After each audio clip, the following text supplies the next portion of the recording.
Hello, hello, and welcome to Short Stuff. The podcast's so nice, I said it twice. Okay, there's Chuck, I'm Josh, there's Jerry. Let's get going, everybody. I've eaten up a lot of time here. Yeah, here's the thing with the Jim Wilson Airline Code, Okay. everybody. Supposedly, it is the American Airlines code for a dead body on a plane. Right. And when I first saw this, and I thought, oh, that'd be a cool idea, little did I know that it would have been a podcast we don't do yet called Almost No Stuff. It would have been like 45 seconds long. So we started trading things, and we're going to talk about shipping dead bodies and about other airline codes and other fun stuff like that. Almost no stuff. But I don't know if it's quite true or not. It seems that American Airlines, according to this author, is Jim Wilson Airline Code for a dead body on a plane from our former website, howstuffworks.com. Still around, still kicking, still doing it. Still going. Everyone go check it out. Yep. They got in touch with American Airlines, and they're kind of denied it, that was the truth. They said, who told you that? But it seems like it's very much the truth, that's their code. Yeah, here's the thing. Like, the whole premise of this urban legend, possible truth thing is that you would ever be in a situation where you're on a plane and some flight attendant needs to tell another flight attendant at the back of the plane that there's something going on with the dead body. And they can't just walk down the aisle. It's like, right. Oh, no, I got to let you know now. But even still, like, that would have anything to do with the flight attendants, anything to do with the cabin, because all dead bodies are shipped in the cargo hold. They don't prop them up in, like, 26C. They fly them a certain way. So there's no reason for them to have a code like Jim Wilson to denote that there's a corpse being transported on this plane. And yet, the strangest thing is that it really does seem like they did have that code, like you were saying. It's possible because even though they deny it now, the impression I have is that they've somewhat recently, but not in the immediate past, but in the memorable past, did call it Jim Wilson service, and then they just discontinued it and called it what sane people would call it, would be like carefully and tenderly moving human remains. Because you don't have to have a code name for something like that. Yeah, this was a little frustrating because I wanted there to be a cool origin story.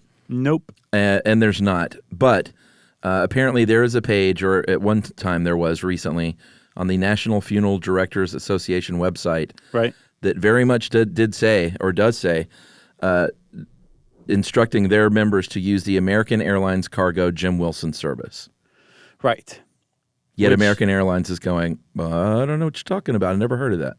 No, and there's a site called Jim Wilson, I believe jimwilson.com, it might be .org, where it's just a single page and there's some links and, quotes that kind of support the idea that it did exist if it doesn't still.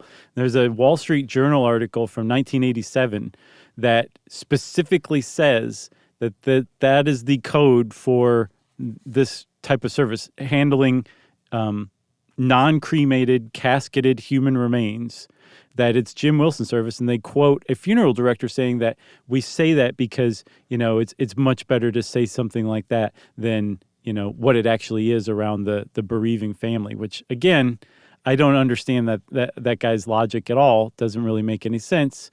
But it was in the Wall Street Journal in 1987, so that definitely lends some support as well. But was it specific to American Airlines?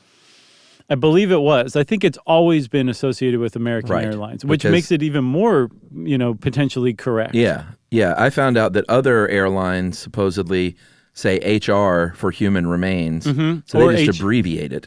I saw HUM as well. The HUM service? Yep. What does that stand for? Human, it's short for human. Oh, okay.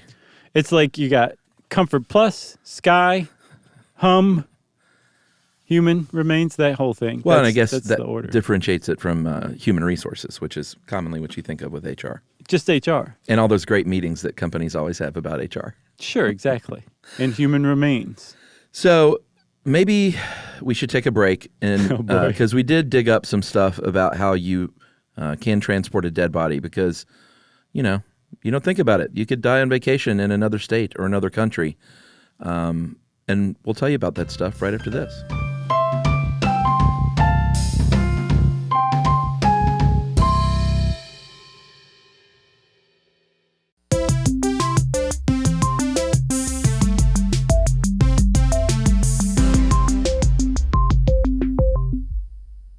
Hey, Chuck, before we get back to this, I have one more piece of fishy evidence. Okay. If you search on your favorite search engine, whatever that may be, I certainly don't condone one over the other, although I use Bing. Firefox as a web browser. Okay. No, I avoid Bing like the plague. If you type in Jim Wilson, American Airlines, not service, not human remains, no nothing, just Jim Wilson, American Airlines, you will find it takes you to the American Airlines human remains site. And it rickrolls you. It does rickroll you for sure. Wow. So it just directs you right to there, huh? It does. Well, there you have it. Right. So at the very least, your favorite search engine is in on this whole joke.